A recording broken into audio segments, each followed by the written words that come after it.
Órdenes de protección para mujeres y niñas en situación de violencia.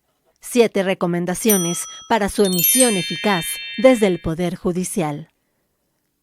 Las órdenes de protección son mecanismos diseñados específicamente para prevenir y atender la violencia que afecta de manera diferenciada y sistemática a las mujeres y niñas.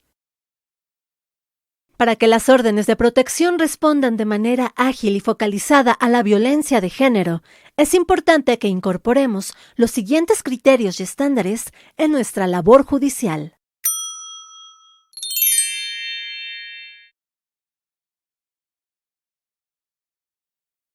Debemos dictar las órdenes de protección de manera oficiosa ante cualquier indicio de violencia que detectemos o a petición de parte, bastándonos el dicho de la mujer.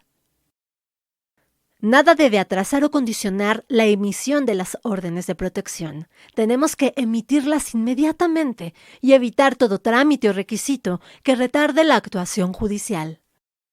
Por ejemplo, no hay que exigir la participación de la mujer en audiencias programadas o la presentación de pruebas que tardan en desahogarse.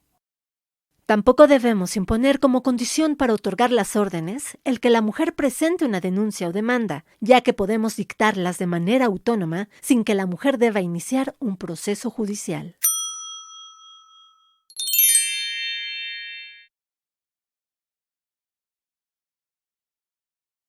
Para no revictimizar a las mujeres y niñas que solicitan protección, es indispensable presumir su buena fe y creer en su dicho.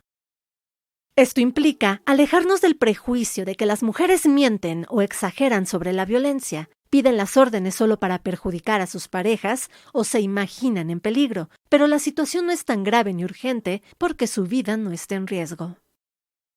Tampoco debemos pensar que las órdenes de protección discriminan a los hombres o que no vale la pena dictarlas porque las autoridades no las implementarán o la mujer no denunciará al agresor.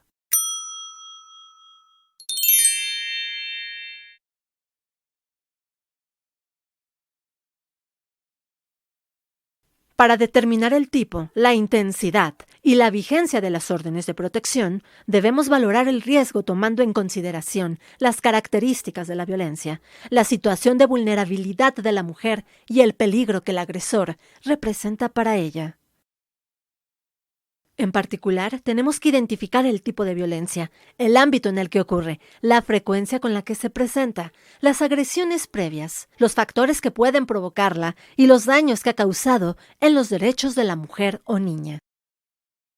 Además, debemos analizar el contexto en el que se desenvuelve, observando si sus características de identidad, como orientación sexual, origen étnico o condición de discapacidad, inciden en la situación de riesgo o motivan desventajas procesales que debemos nivelar.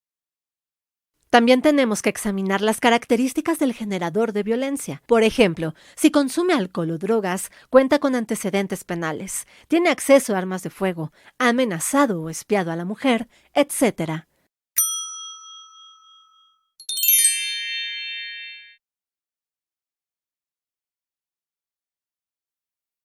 Debemos escuchar a las mujeres para identificar sus necesidades y brindarles una protección efectiva contra todos los riesgos que enfrentan, no solo para evitar agresiones físicas.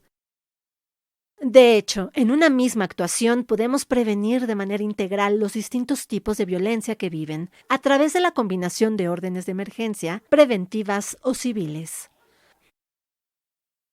También debemos procurar que las mujeres ratifiquen, en tanto las circunstancias así lo permitan, las órdenes que dictamos de oficio a petición de familiares, vecinos u otras personas. Esto les permitirá tomar precauciones en caso de que la intervención de las autoridades detone conductas violentas y las coloque en una posición vulnerable. Para que las mujeres puedan solicitar y ratificar las órdenes, tendremos que comunicarles con un lenguaje claro y sencillo en qué consisten, cuáles son sus alcances y limitaciones, qué vigencia tienen y quién les dará seguimiento.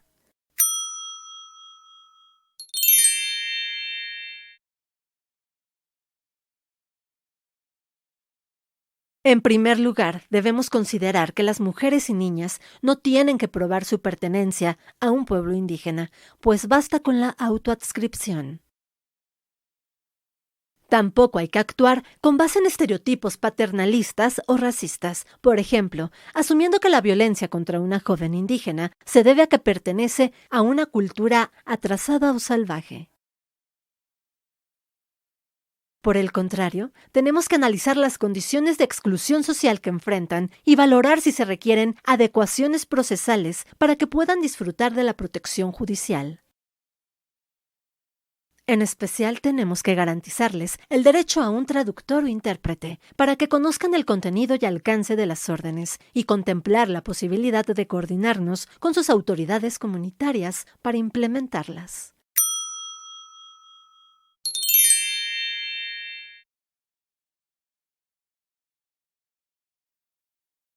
Las órdenes deben seguir vigentes hasta que la mujer o niña deje de estar en riesgo, por lo que debemos valorar si los plazos que establecimos son adecuados para proteger su vida e integridad. Es recomendable que las prorroguemos o dictemos nuevamente si la situación de riesgo persiste y la mujer así lo solicita.